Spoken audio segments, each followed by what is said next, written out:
to Gracefully Graying. I'm your host, attorney Henry Gorin Bryant. Please watch us on YouTube and like us.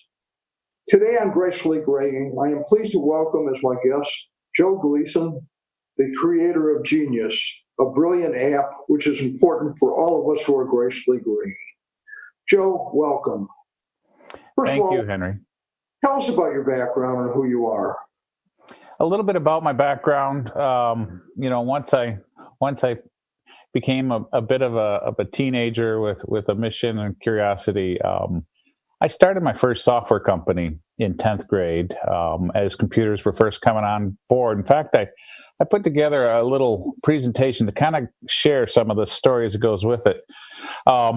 When I was in high school, Dad saw I had a lot of curiosity for computers, but at the time they were coming on board, when we were learning to program, we actually had to use these little punch cards that you see here on the screen to enter data into the system. And Scantron, many of us are familiar with that. We all used to take those Scantron tests. Well, as I started that company, it ended up being for educational software. We built that company to 85 people within a few years. In fact, one of my first employees went on to create the iPod for Apple and then the Nest thermostat. So I've been a lifelong entrepreneur, always looking at a situation and say, how do we bring meaning and purpose to whatever we bring to market? And it's always had a theme of family and connection and community. So that leads us to kind of where we are and what we're doing today, a project that I'm excited to talk with you about. Joe, first of all, tell our viewers, we're always talking about an app, but what is an app exactly? An app is, the mobile device came along and everyone was wondering, what the whole concept of an app. The best way to describe an app, it's really just a collection of tools that are designed to do a specific thing. Sometimes we need a hammer, sometimes we need a screwdriver, and sometimes we need a saw. So people started creating little apps that plug into your phone to do a specific thing. And, you can get those on your Apple Store or your Droid Store. Apps are changing as we go forward. Google has recently pioneered a concept called progressive web app, where you actually don't even need to go to the Apple or Google or Droid Store to download it. You can simply launch a web page and say, add this to my phone, and it will look and act like an app, but it still has that same clear functionality. Joe, what is genusConnect? I mean, that's become your passion, your baby, and tell us about it.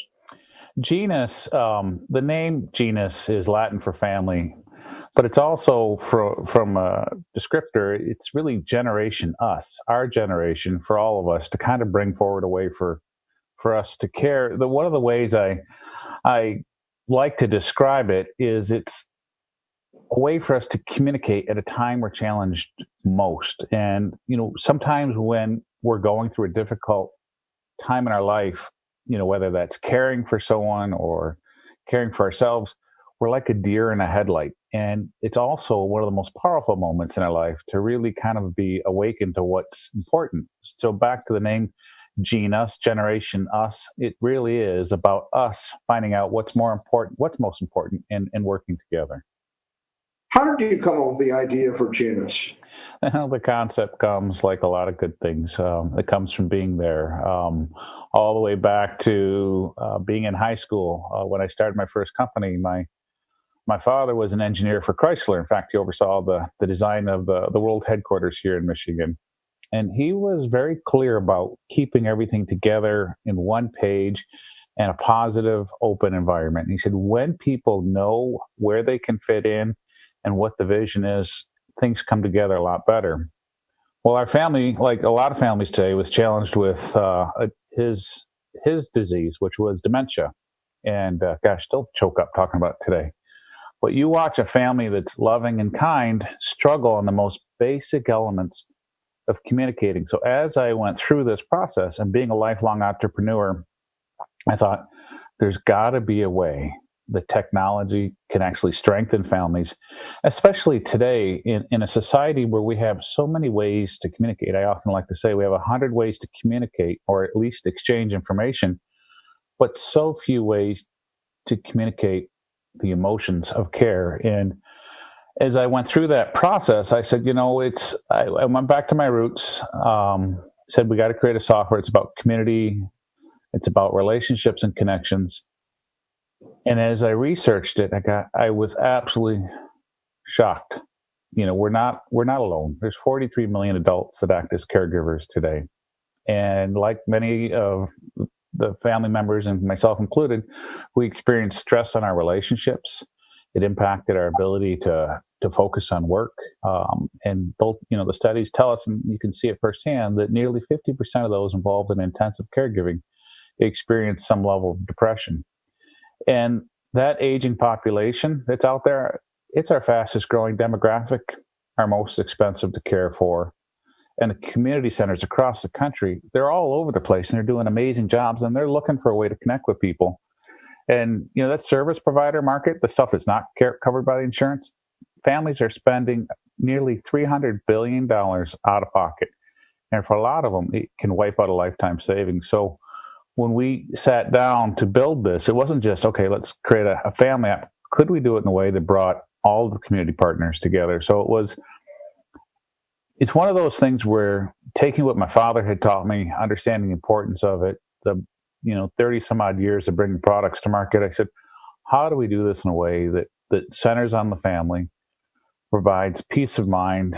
And as I dug into that market, I was absolutely blown away by how many people that when they go through the care process, it becomes a mission in their life to help others. And so it's been an adventure getting there. Long answer to a short question, Henry. Go ahead. Relationships and connections, and what is the key message from your perspective of relationships and connections, Joe? I have a really dear friend of mine, Paul, who was involved in the magazine Spirituality and Health, and I spent a lot of time with that magazine trying to understand the emotions as we go through the care process. And at the end of the day, when we say it's about relations and connections, we are so like a deer in the headlight when we go through this process, Henry. We don't know why we're feeling the way we do. I mean, you and I can look at a spreadsheet, and column A, is number 5, column B is number 10, and column C is 15. There's a pattern, there's an understanding. But when we go through care, we're experiencing the level of emotions that no one really provided us to understand. So we're having these feelings of guilt, of overwhelm, confusion, stress, tension, unfairness.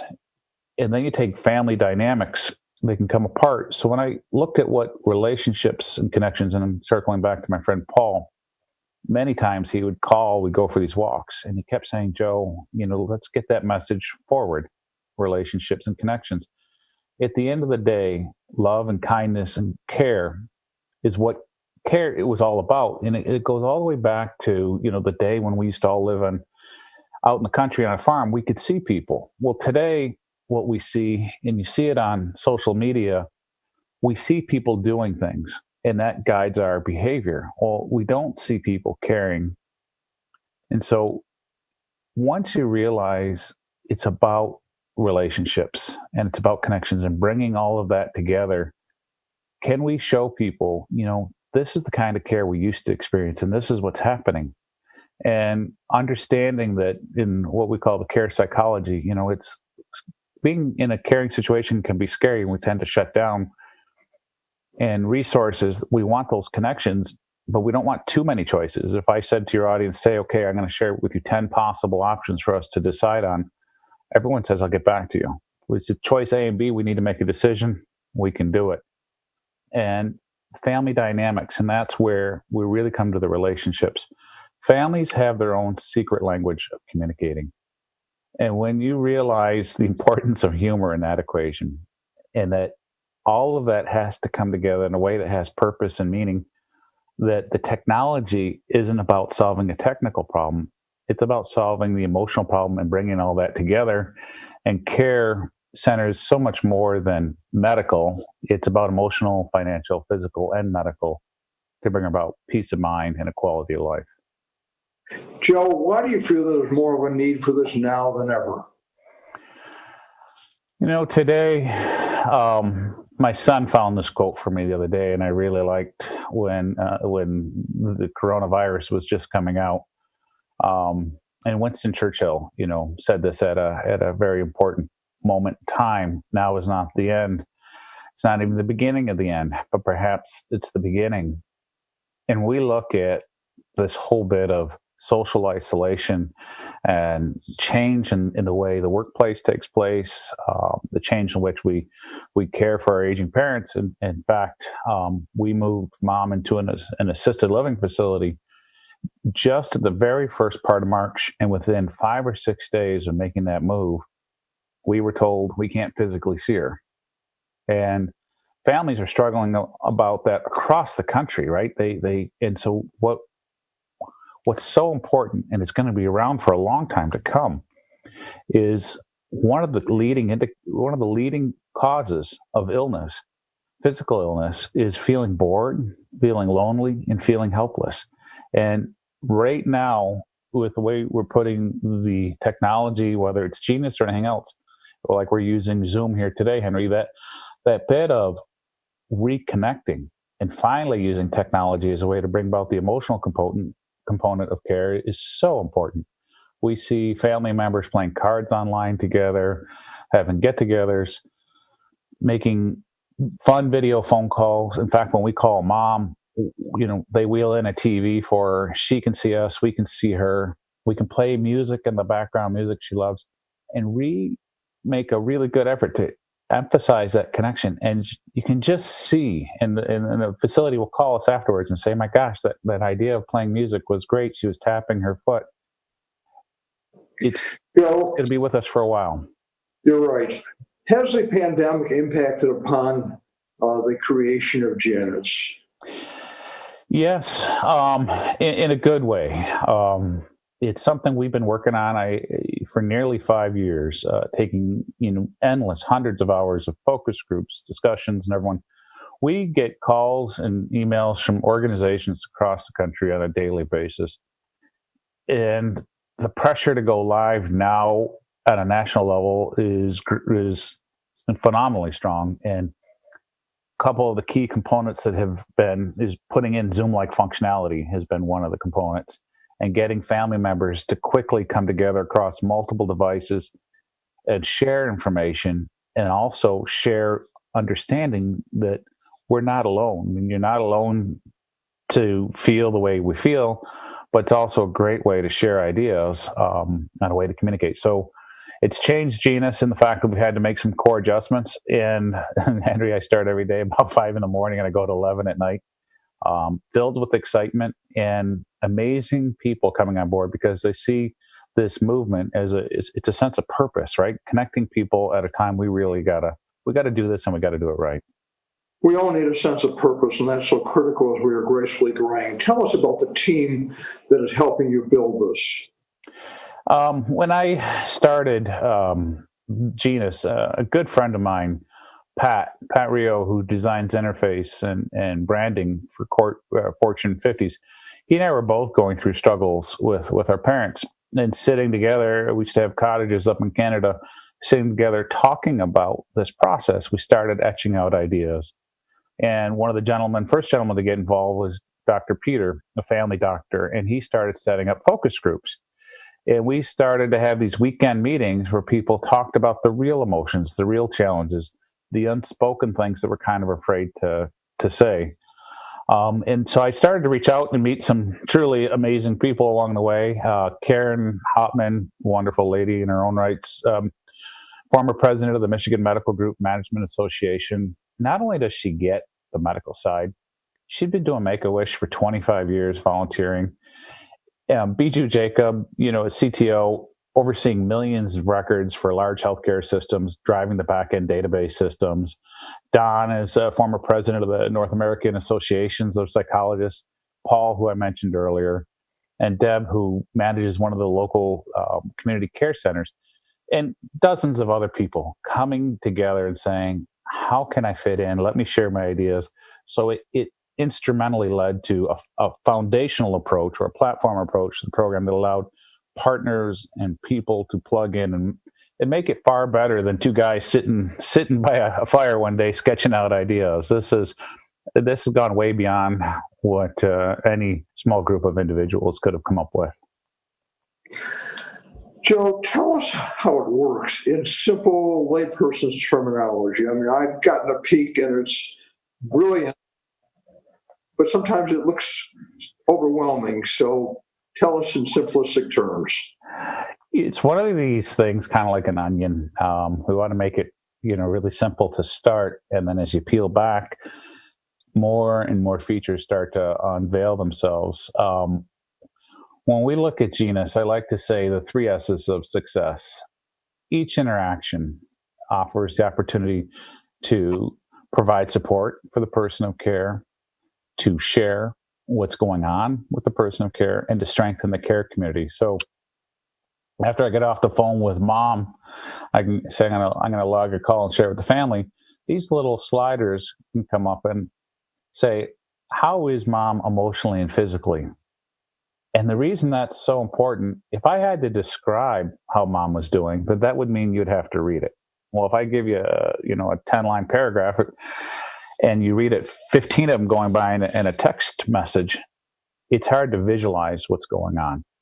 And when the three of us have said, hey, we notice mom's feeling a little lightheaded or a little weak, what we're seeing now is those observations on both mood and feeling are often pre-indications that something's gone wrong, whether the glucose has gone off, sodium, or a UTI, and can actually predict before a fall happens. And when we together, you might call mom today, Henry, and see one thing, and my sister might see something else, but by allowing it, those simple act of those three S's of success, support, sharing, and strengthening the family network, we can see a lot going on. So in this case, even Meals on Wheels, a driver dropping off a meal, you get a notification, mom got chicken and fries today. You click on it because we associate a positive, inspirational message to it. When you're looking at it, you're also gently reminded that the last time you spoke to mom could have been 6 or 7 days ago.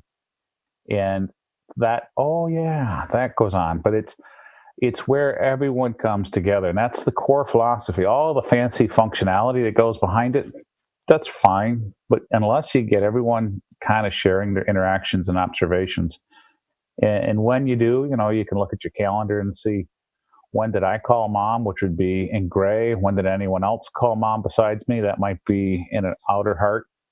And when we do, we start to see, and this is a photo that we took recently, having dinner with mom, and sitting on my right is the lady who was called in because mom needed some 24-hour care. And it's the understanding of communication. In fact, there's a great personal story that goes with that photo on that evening, but I believe we'll share that for another day. Joe, tell us about the importance of caregivers as our society is aging and gracefully graying. It's absolutely instrumental. We simply don't have any of the resources financially or staffing to provide the kind of personal care that those we love need, or the resources from an employment perspective. Finding a way to provide care and harness everyone, no matter where they are, is absolutely instrumental. And when we bring technology together in the way we should, now, a sibling who's on the other side of the country can take an active role in care. It's just a simple phone call to mom or dad to see how they're doing, or saying, "Hey, I'll take care of the legal paperwork for you. I have someone over here I can reach out to." Those resources and studies are absolutely concrete that when families are engaged in care, we can actually reduce the readmission to the hospital by not just 25, 30, 40%. We're showing studies that when families are educated together and working in assigned responsibility, they can return a readmission to a hospital within a short period of time by over 70%. It's not just ideal, it's staggering. And when mom and dad don't feel like they're a burden and they're feeling loved and supported, families come together, mom and dad have a sense of enjoyment in life. It's essential. that the family members come together in a way that brings about joy and peace. So this is a win-win for everyone, for the family, for the person who needs the care, for the caregivers, and really for hospitals and rehab centers, everyone, because you're helping to lift some of the burdens, which is so critical. What are some of your short-term goals with genusConnect, Joe? When I look at the short-term goals, Henry, I look at, I got some different screens I put together here, and I'll see if I can find those here, but we'll pass through them.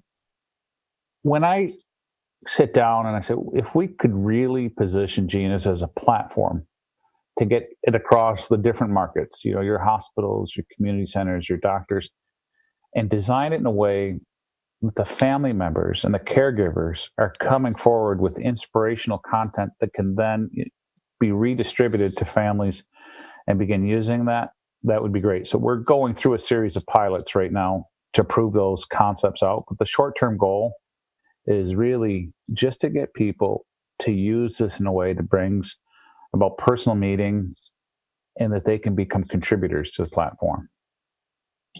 Joe, what are some of your long-term goals? A long-term goal is a mission. It's our stated mission, which is a community of care around every person in need.